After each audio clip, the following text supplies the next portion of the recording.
Aš noriu tikro darbo. Versle yra per daug nestabilu.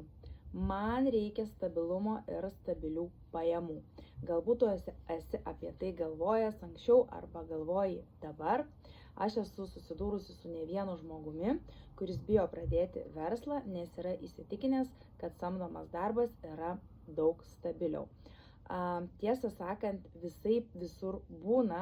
Tikrai žinau ne vieną atvejį, kai žmogus daug metų išdirbęs vienoje darbovietėje dėl etatų mažinimo buvo atleistas iš darbo, visiškai prieš iš anksto negavęs jokio pranešimo ir panašiai.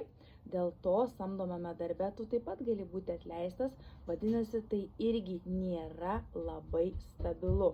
O versle iš kitos pusės tu įdarbini save, vadinasi, atleisti taipogi tik tu pats gali save.